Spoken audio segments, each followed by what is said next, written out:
Chiwetel Ejiofor said at the beginning, your very first question, he said, that's a very good question. The question that you raised was, what do we call this?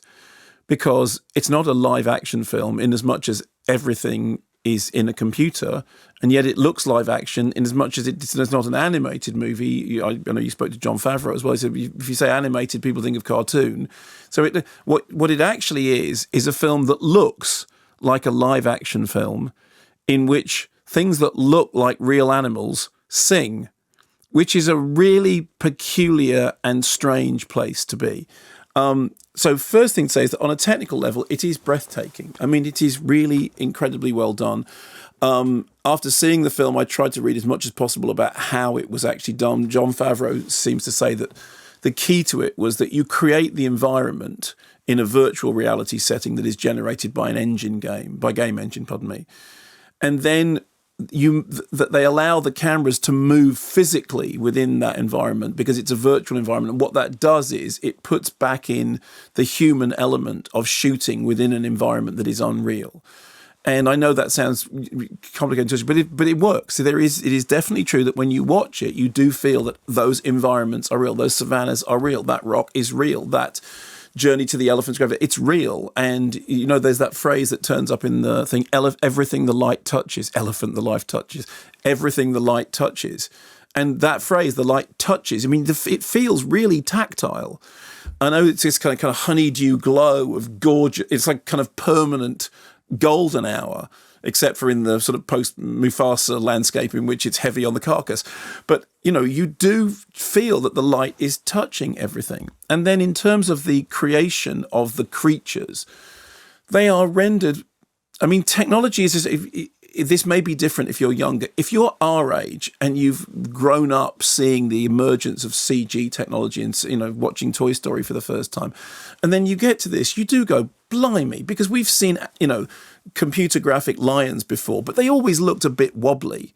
These don't. I mean, the moment, you know, you do feel that you could reach out and run your fingers through the lion's mane, except that it might bite your hand off.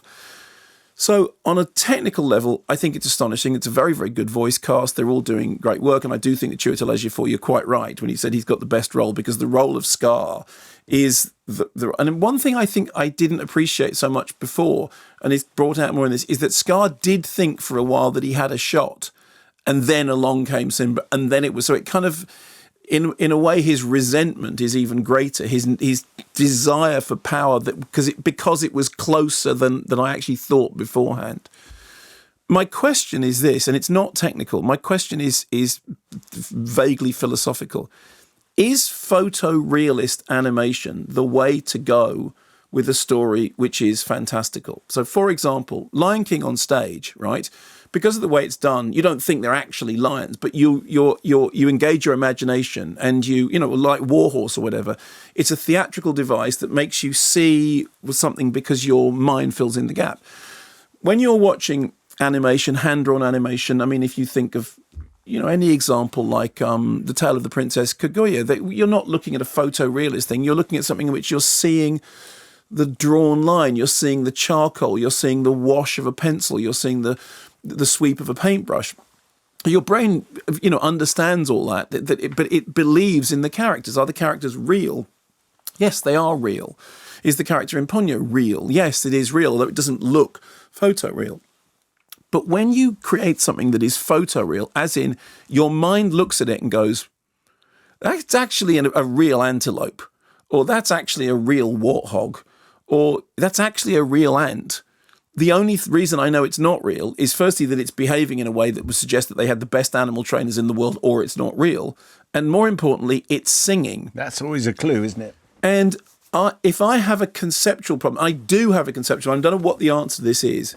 I don't know whether that format is the best format for a fantasy film in which the engagement of the imagination is part of it.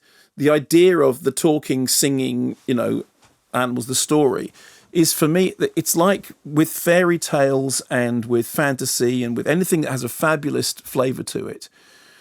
My own feeling is that I would rather watch the story with the space to fill in the gaps. There is something very strange about watching something in which, down to the last pixel, it looks real. And now, maybe not everybody would feel the same way. I think I think it's going to be huge.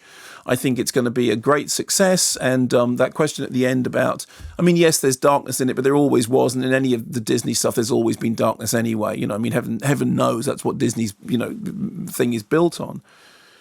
But I did think, I'm not entirely sure what the point of it is. And with Jungle Book, obviously you had the character of Neil Sethi was a live, character within this otherwise constructed world. And Favreau has done an absolutely seamless job of creating this completely total world that, as Ejiofor said then, you feel that you could walk around in it. You feel you could literally walk around in it. I just don't know whether that absolute, it's on screen, it's absolutely photo real, best serves the story. For myself, I want a little bit of a gap, but it does say something about the technicality of the filmmaking that I've literally come out of it thinking my problem is philosophical, not technical. So you want the animation to be less real? I know that's. They came to you and said, Mark, what should we do? You would say, dial it down a bit. I mean, I wouldn't listen to me because I'm a film critic. All I can do is I can tell you that my brain sat there thinking that there is a disjunct between the realism of what I'm seeing and the fantasy of the story. And I don't know. I'm not saying, but I'm saying I don't know. You don't know. I don't know that. You absolutely don't know. That's the best way to go with that story. But I am very impressed by how it did. I just came out of it going, I love, this sounds now, I love cartoons. I love the thing where you can fill in. I did feel that it was a movie that said, sit there because we've done all the work. Here's the thing, Seth Rogen can't sing. No, I know. Save his life. No, Seth Rogen cannot sing to save his life. But he can laugh.